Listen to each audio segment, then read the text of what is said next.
Assalamu alaikum wa rahmatullah.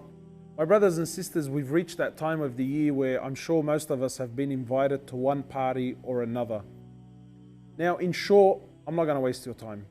When it comes to parties and places where there's alcohol and mixing and any environment that you know Allah subhanahu wa ta'ala is not going to be pleased with, my brothers and sisters, in short, stay away from these places. Don't feel obliged and don't feel bullied to having to go to these places because, others may look at you differently. Allah subhanahu wa ta'ala created us to please Him and Him alone. And don't ever please the creation by displeasing the Creator. You don't want to be associated with these places because when you're there, you become a part of the environment. No matter how strong you are in your faith, don't throw yourself in the fire because you will definitely get burnt. I want to share an example with you guys that happened with me in my life personally that I think you guys might find interesting. We used to do like a hadith course. We used to read from Riyadh Salihin every Sunday morning. So anyway, cut a long story short, we got to the chapter where about not mixing between men and women, and shaking hands between men and women that are haram for you. So one of the brothers that was there who used to work in a corporate world, and when this topic came up and how, shaking of the hand of another woman is haram in Islam, and he went on and he went crazy and he couldn't believe that this is what the deen had to say about it. So cut a long story short, I remember he left that day saying, look, there's no way in the world I can do this at work. Sometimes I'm forced, I'm in a situation, I don't want to embarrass the woman, and that's rude and disrespectful. But what I find interesting is that he went, and then the following week when he came back, there was a very different look on his face. So I said to him, what happened? He said, man, you're not going to believe it.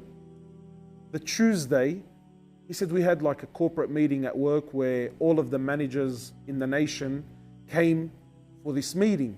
I said to him, yeah. He said to me, so my manager from one state, she came in, and he said, then I met her for the first time in my life. He said, so when we got into the boardroom, when we got into the meeting room, he said to me, I walked over to her and I extended my hand to say hello. So she extended her hand and they shook hands, and he said to me, as we were shaking our hands, she said, it's finally nice to meet you, and put a face to the voice. And then she asked him about his name. They're still shaking hands, mind you. So she asked him about his name, and he said his name, which was an Islamic name. She said, you're a Muslim. So he smiled and he said to her, yes, I am. She said, that's interesting. I thought Muslims don't shake hands with women. This is why, both their hands were still together. Wallahi, my brothers and sisters, don't ever compromise on your deen. Trust me. I know I've been in the situation when a woman's put her hand out, and I've had to, look her and say, look, I can't shake your hand. Yeah, it's embarrassing as hell. I'm not going to run away from the fact. But that's my deen.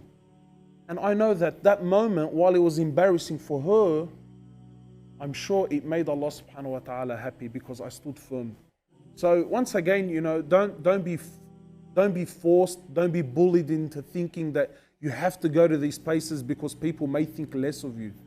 Don't. Stay away from these parties and these gatherings where Allah subhanahu wa ta'ala is most certainly displeased with, and we ask Allah subhanahu wa ta'ala to protect us all. And until next time, assalamu alaikum wa rahmatullahi.